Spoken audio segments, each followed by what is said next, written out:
Hey, pilots! Welcome to another exciting episode of War Robots Domination, a series of helpful gameplay tutorials designed to help highlight the tactics and strategies that I use to help tip the scales of my favorite game, War Robots.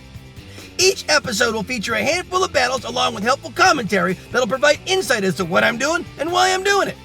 I'm your host, Gotchure Beacons, and I've been playing this awesome game for a few years now, and I've learned a few tricks along the way that I'd love to share with y'all. You'll notice that although my hangar is fairly basic and at lower levels, I've been able to climb it up to Expert League, so I believe that you'll find my tactics will help you do more with less, which could be very helpful with today's economy in the game. I should also mention that this is my second account, so don't let my career profile stats fool you. This is actually my baby account, but it sends a great message to pilots who feel they need to chase the current meta in order to be competitive in battle, because you don't. Wise gameplay can usually overcome any fancy gimmick. A death button is a great example. It can still melt just about any build, and its heritage stems all the way back to near the beginning of the game. It's all about knowing when to use it and how to use it. So, without further ado, I invite you to sit back, relax, and enjoy today's episodes while I walk you through my gameplay tactics and share with you my mindset in battle. I hope you find it entertaining, helpful, and fun to watch. I think you will.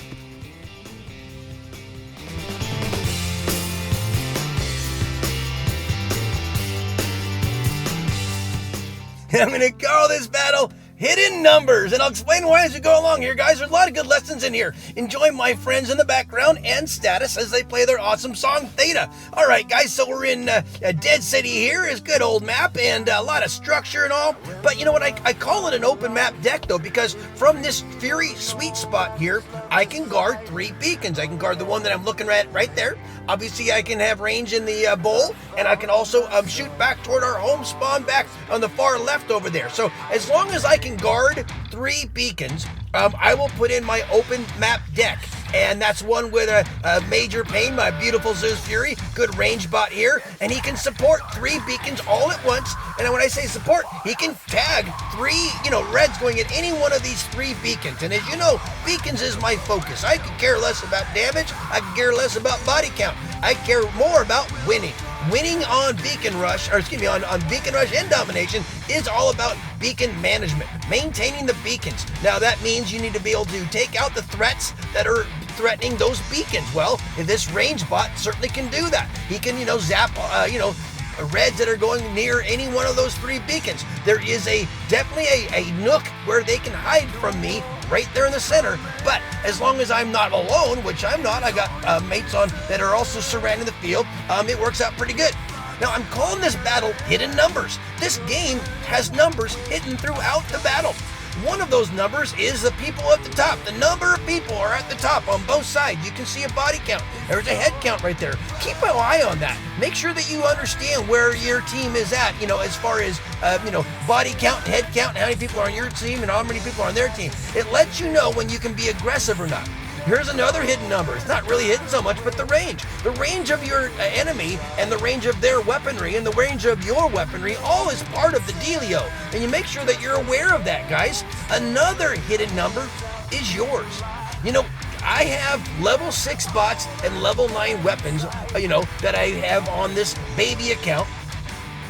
It has climbed up to Masters 1, which means I'm in with Masters and Champs almost every single battle. It's not easy, but guess what?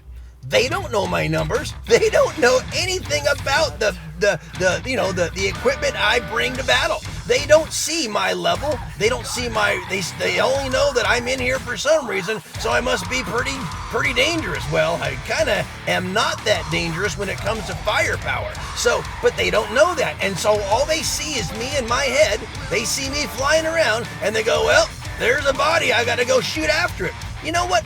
That's not a bad thing, because if they're shooting at me, they're not shooting at my mates. And if they're worried about me, they're not worried about my mates. And you can double team and triple team, so take advantage of that. Make sure that if you're in over your head, don't get, frustrated. Don't think you got to go take on the Reds and be able to beat a Ming and Ao Ming one-on-one, because you can't. But what you can do is maybe be kind of a distraction, like I'm going to do right here with my Invader. It's not a tough Invader.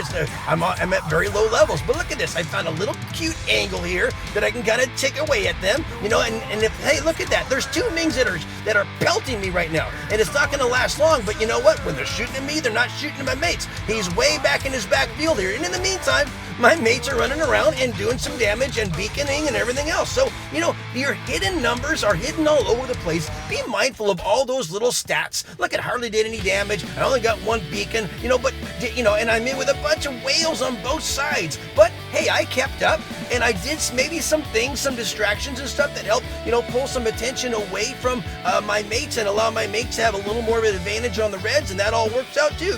Great pilots on both sides. If you see your name, thanks for the game. Peace out.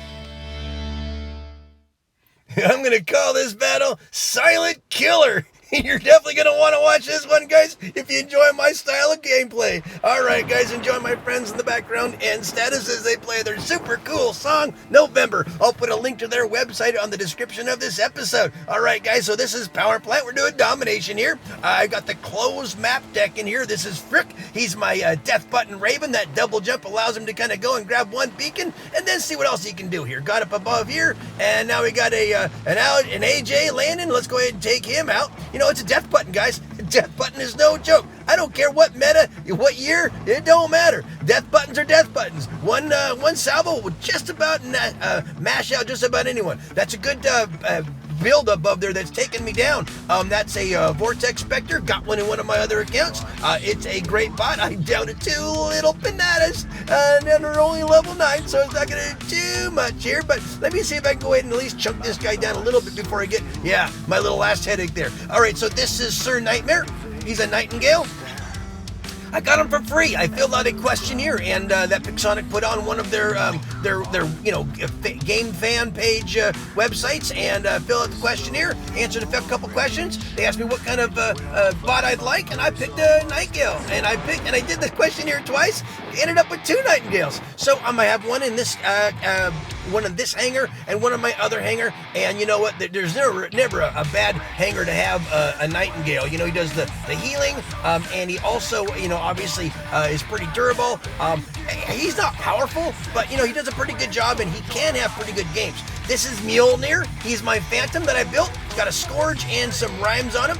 I'm calling this one Silent Killer, and you're gonna see why here in a bit. But what I've been doing as I've been playing this battle is I'm just monitoring the beacons. You know, we got a 3-2 beacon advantage, trying to maintain that one. Sometimes, you know, the balance of power shifts around from one beacon to another. I had their back home spawn beacon for a bit. I want to take this guy out. It was a sacrifice run for Mjolnir, and I'm gonna hop into Diablo.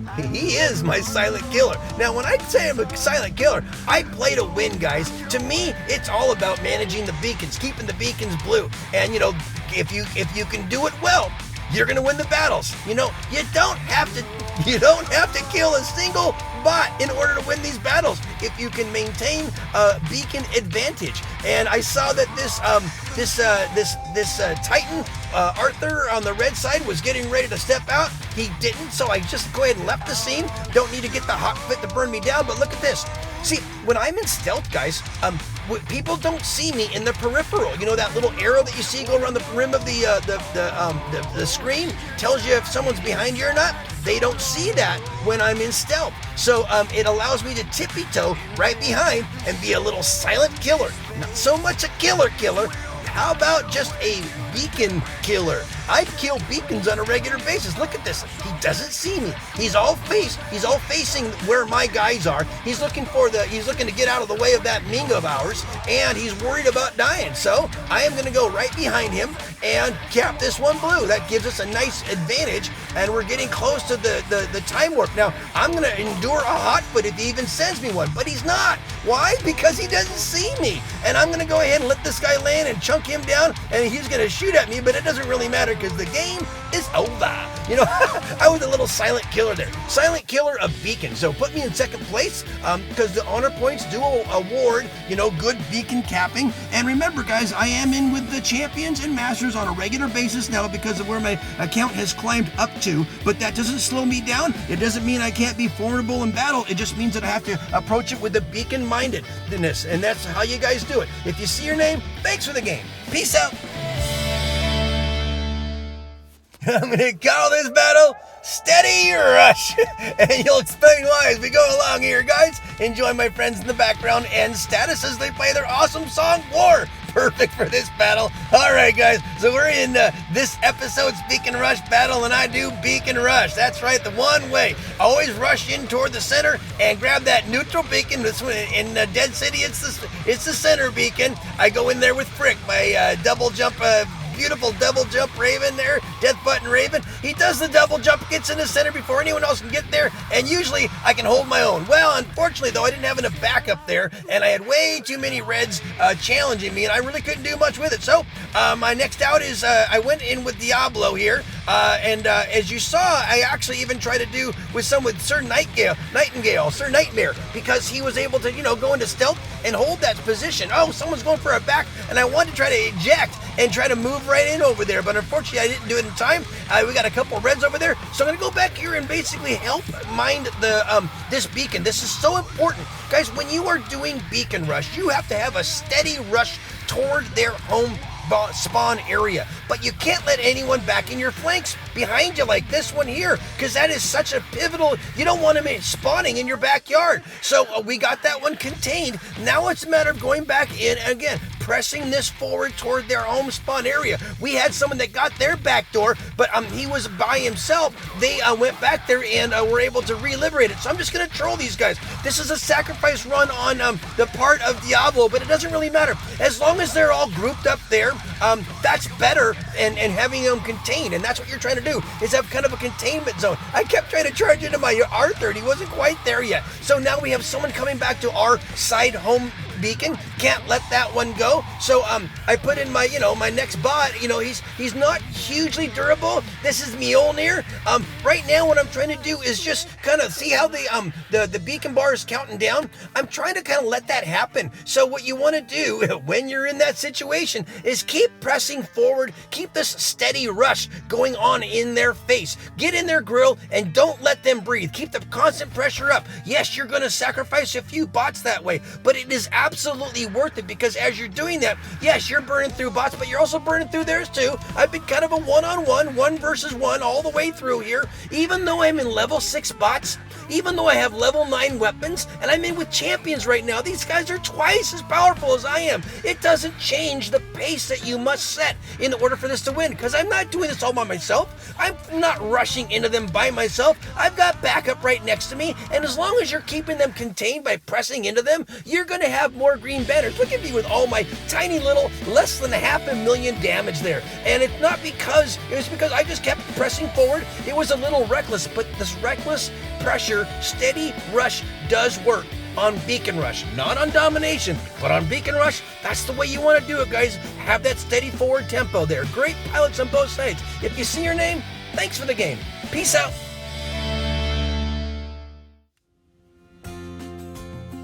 Well, friends, that just about wraps it up for another episode. Thanks so much for watching. I hope you enjoyed what you saw and were able to take something you learned and use it in battle.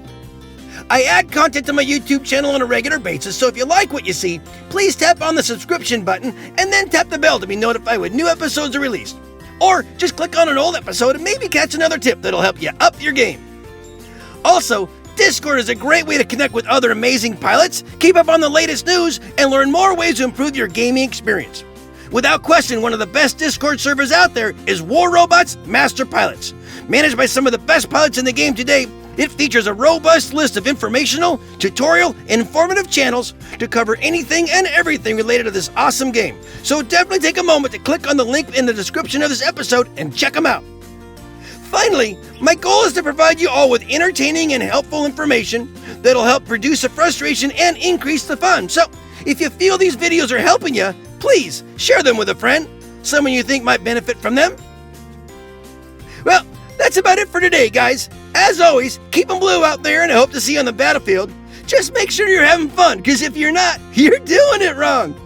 I love you all for your support. Play well. Peace out.